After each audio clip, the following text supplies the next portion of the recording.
ये लड़का और कोई नहीं, ये अनिका का पति कुणाल डोगरा ही था।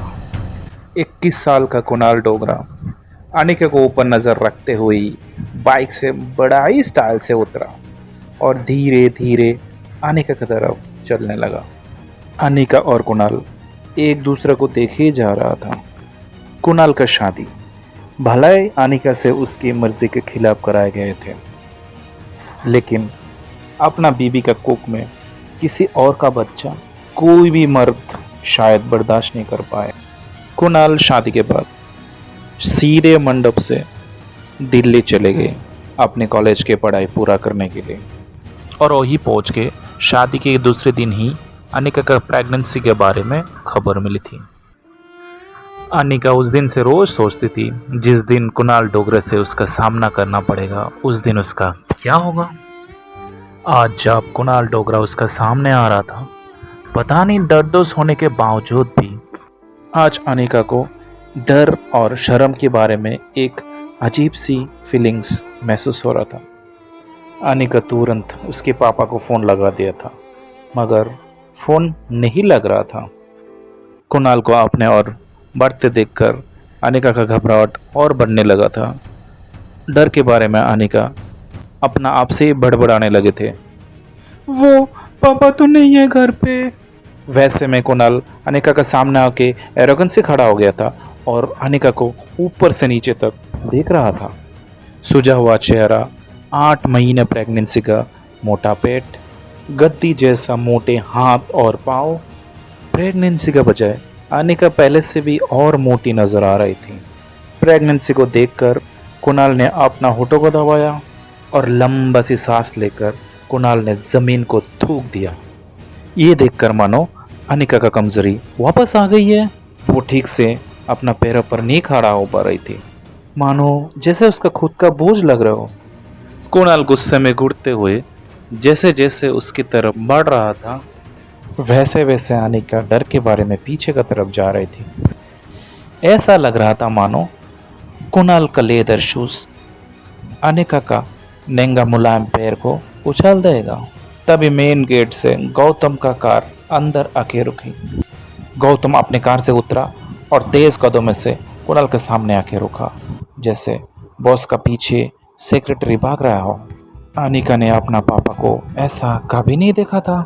गौतम कुणाल के पास आकर उसको कहता है, अरे कुणाल बेटा, तुम अचानक से मुझे फ़ोन किया कि तुम आज आ रहे हो।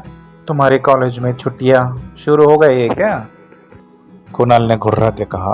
पूरे 4 महीने के बाद आया हूँ। ऐसा बोलकर अपना दामाद को वेलकम करोगे क्या आप? वैसे काफ़ी कुछ बदल गया है यहाँ पे। कुणाल ने अनिका का पेट की तरफ देखकर अपना पॉकेट से रम की बोतल निकाला और मुंह पे लगा लिया। जब से कुणाल आया तब से अनिका के पेट की तरफ ही उसकी नज़र जमी हुई थी। माहौल को थोड़ा ठीक करने के लिए गौतम ने कुणाल से कहा, आओ कुणाल बेटा, अंदर चल के बात करते हैं। लेकिन कुणाल ने गौतम को बात को इग्नोर करते हुए अनिका को पेट को ही घुटते रहा। गौतम को बुरा तो लग रहा था, लेकिन कुणाल के मन की बात को भाप रहा था। इसीलिए पोलाइटली गौतम ने कुणाल से कहा, देखो कुणाल, अगर ये शादी तुम तोड़ना चाहते हो तो मैं समझ सकता हूँ।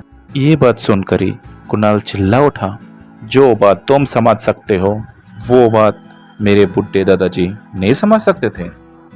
ज़बरदस्ती ये मोटी के साथ मेरी शादी करा दी, और आप चाहते हैं मेरे दादाजी इस नाजायज बच्चे को भी मैं अपना नाम दूं।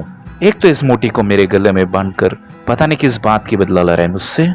और फिर अनिका की तरफ देखते हुए कुणाल ने कहा, एक तो ऐसे देखता हो तो ऐसा लगता है मुझे पता नहीं किस गुनाह की सजा मुझे दे रहा है, जो गुनाह मैंने किया ही नहीं हो। शादी का मंडप से मैं इसीलिए भाग गया था, चाहते इस मोटी के साथ मुझे एक पल भी नहीं रहना पड़े। बोलते बोलते कुणाल की सांसें फूल रही थी, जिससे महीने पे भरे हुए उसके अंदर गुस्सा को आज निकाल रहा था। गौतम और अनिका कुणाल की बातें सुनकर ऐसे महसूस कर रहा था जैसे अभी के अभी धरती फट जाए और दोनों बाप बेटी धरती का अंदर घुस जाए। कुणाल का आक्रोश अपना चरण की सीमा पर था। अब भी कोई कसर रह गया वैसे?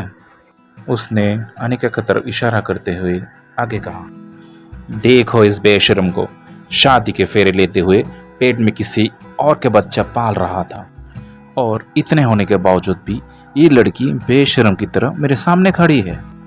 क्या लगा तुझे? हाँ, तेरा ये बच्चे को मैं मेरा नाम दे दूंगा, कुणाल डोगरा के नाम। पता नहीं किस घटर की कीड़ा है। ये बोलते ही वो गुस्से में अनिका की तरफ आगे बढ़ता है, मानो वो गुस्से में अनिका को क्या कर देगा। लेकिन तभी शराब की वजह से कुणाल की पैर लड़खड़ाए और वो अपना बैलेंस खो बैठा। लेकिन गौतम ने आगे आकर कुणाल को संभाल लिया। अनिका कुणाल की बातें सुनकर जितना हट थी उतना ही गुस्से में भी थी। वो वाले अपने मोटिवे की वजह से ऐसी बातें सुनने का आदत उसको थी, मगर कुणाल से ज़्यादा अपने आप से उसको घिन आ रही थी। कोई उसके होने वाले बच्चों को गाली दे रहा था और वो मजबूर खड़ी सुन क्यों रही थी।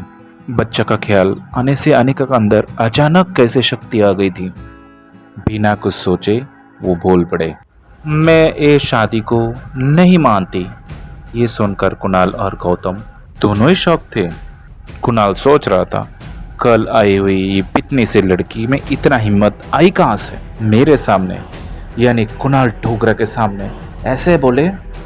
लेकिन वो कुछ रिएक्ट कर पाता इससे पहले गौतम ने बात को संभालते हुए कुणाल से कहा कि इस वक्त अनिका की तबीयत ठीक नहीं है, इसीलिए तुम अनिका का बात पे ध्यान मत दो कुणाल। और रहा सवाल बच्चे का, वो पैदा होने के बाद ही अनिका से अलग कर दिया जाएगा। मेरा यकीन करो कुणाल बेटा। अपना पिता का ये बात सुनकर अनिका को ऐसे लगा जैसे उसका पीछे से कोई बड़ी ट्रक आकर उसे टक्कर मारी हो और वो जिंदगी और मौत का बीच झूल रही हो। टेंशन में अनिका के सांसें फूलने लगी और वो एक पल के लिए सांस लेना भूल गई। ठीक उसी वक्त अनिका के पेट में जोर से दर्द होना शुरू हो गया। दर्द के बारे में अनिका अपने पीठ की तरफ गिरी और उजल होते आंखों से अनिका ने देखा कि उसकी पापा गौतम उसकी तरफ दौड़ के आ रहा था। गौतम ने हड़बड़ी में एम्बुलेंस को फ़ोन करके बुला लिया था। लेकिन ये सब देखने के बावजूद भी कुणाल बेशर्म बेरहम की तरह वहीं पर खड़ा था और राम की घुट मार रहा था, मानो कोई भी चीज़ किसी की तरफ उसको कोई फर्क नहीं पड़ रहा था। शाम की मध्यम रोशनी अनिका के सामने तूतली हो रहा था। उसे बस एक छोटी बच्ची की आवाज़ सुनाई दे रही थी, मम्मी मम्मी उठो मम्मी। देखते देखते आज 6 साल बीत चुके थे।